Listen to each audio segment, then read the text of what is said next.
Good morning everybody, how are you? I hope that you're all doing fine. Dan hari ini sesuai janji Miss akan mengajarkan kalian tentang recount text. Dan yang akan kita bahas hari ini adalah generic structure atau struktur teks dari recount text itu sendiri. Apa sih contohnya? Nah, kalian bisa lihat sendiri kan di sini kalau ada namanya orientation, events, sama reorientation. Orientations, events, dan reorientation ya. Nah, itu tuh apa sih? Di beberapa buku yang Miss baca juga, sebelum reorientation itu ada yang namanya evaluation. Sudah Miss kirimkan ya, sebelumnya juga ada contoh seperti itu. Tapi yang saya tekankan pada hari ini adalah 3 faktor utama ini. Orientation, events, dan reorientation. Baik, yang pertama yang akan kita bahas adalah tentang orientation. Nah, seperti namanya, orientation ini sebenarnya tujuannya untuk mengenalkan tokoh yang ada di dalam teks. Jadi siapa sih yang nulis? Nah, kayak di sini ada I, berarti yang nulisnya itu adalah saya sendiri, gitu ceritanya. Nah, orientation ini selalu ada di paragraf pertama. Jadi dalam membuat teks itu kalian gak bisa sembarangan, jadi harus berurutan ya. Jadi kalau misalnya ditanya nih, paragraf pertama ini apa namanya? Itu selalu orientation kalau dalam recount text, karena dia berupa perkenalan atau pengenalan. Miss, apa sih yang harus kami tulis di orientation ini? Tenang, jadi yang pertama itu adalah siapa sih yang nulis ceritanya? Jadi kayak misalnya dalam cerita ini adalah si I itu sendiri atau saya itu sendiri. Nah, yang kedua itu dia jalannya kemana? Jadi ceritanya itu adalah mereka liburan ke Gunung Bromo. Nah, udah jelas kan di mana? Dijelaskan Gunung Bromo itu ada di mana supaya yang baca itu paham. Seperti yang sudah Miss sampaikan sebelumnya, setelah kalian menulis tentang orientation ada yang namanya events. Miss, kenapa orientation dulu? Ya, orientation itu kan tentang pengenalan tuh. Jadi gimana kita bisa tahu tentang kejadian kalau misalnya events dulu baru orientation? Nah, Miss, kenapa sih harus pakai S belakangnya? Iya, events itu artinya adalah runtutan kejadian. Jadi kalian harus menceritakan secara berurutan. Gak mungkin kan misalnya kalian berenang tahu-tahu sudah dalam air. Ya pasti dijelaskan lah kalian gimana dulu, pasti melompat lah atau ngapain kayak yang gak mungkin kan. Nah, seperti itu namanya events. Dan di events ini kita harus menggunakan yang namanya past tense. Sudah kita pelajari ya beberapa minggu yang lalu, ada simple past tense, ada past continuous tense. Jangan lupa ya, itu faktor utama yang harus kita pelajari dan itu bisa kalian buka di kamus untuk verb 2-nya.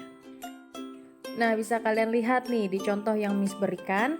Jadi di situ dia menceritakan pada pagi hari dia dan temannya itu melihat Gunung Batok dan pemandangan itu sangat cantik. Bisa kalian lihat di situ dia pakai past tense atau verb 2-nya seperti ada saw, terus ada was, ada rode. Rode itu artinya mengendarai. Nah, jadi itu dari ride ya. Terus ada was lagi, kemudian ada went, kemudian ada took, dan ada juga ya took lagi sih. Terus ada had, dan ada got, went lagi, dan went lagi. Nah, sekarang kita ke reorientation atau struktur teks terakhir yang ada di dalam recount text. Nah, untuk apa sih reorientation itu? Jadi, kalian menjelaskan tentang pendapat kalian seperti apa waktu liburan itu. Senang nggak? Sedih nggak? Atau gimana? Nah, kalau penulisnya di sini dia menjelaskan kalau dia itu sangat senang dan pengen lagi liburannya semenyenangkan itu. Makanya ada yang pakai will, itu harapan dia ke depan akan seperti itu. Dan ada interesting, tapi di situ interestingnya typo, salah ketik, harusnya interesting kayak gitu. Miss, saya mau nanya nih, itu tadi saya ada lihat di orientation ada kata last week. Itu kira-kira artinya apa ya, Miss? Last week, kan baca. Nah, sebenarnya last week itu artinya adalah seminggu yang lalu dan dia itu sebenarnya sama aja dengan a week ago. Bedanya kalau pakai last itu adalah kayak satu hal yang lalu, kayak misalnya nih 1 minggu yang lalu, sebulan yang lalu, setahun yang lalu.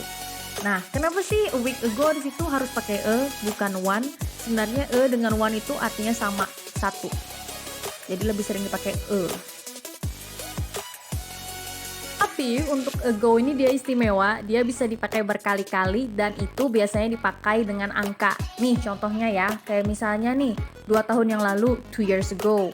4 minggu yang lalu, 4 weeks ago, 10 months ago, 10 bulan yang lalu. Jadi kalau misalnya pakai last itu cuma dia jangka waktunya satu waktu aja. Jadi dia bisa misalnya kayak tadi a year ago bisa diganti jadi 1 year ago. Jadi last itu biasanya dipakai untuk satu kali aja nih. Kayak misalnya tadi tuh sudah Miss jelaskan ya penjelasan sebelumnya. Ada juga nih keterangan waktu yang paling sering dipakai dalam past tense yang dipakai juga di recount text adalah yesterday. Jadi kalau misalnya buat teks jangan lupa ya keterangan waktunya itu kapan kejadiannya. Nah sekarang karena kalian sudah menyimak video Miss tadi tentang recount text dengan baik, sekarang Miss mau kasih kalian tugas yaitu membuat video tentang kalian menjelaskan momen yang tak terlupakan. Kemarin kalian sudah ketik kan, sudah kalian tulis tuh. Sekarang saya ingin kalian menceritakan. Terserah, boleh yang sama kayak UTS kemarin atau beda. Dalam waktu 1-2 menit.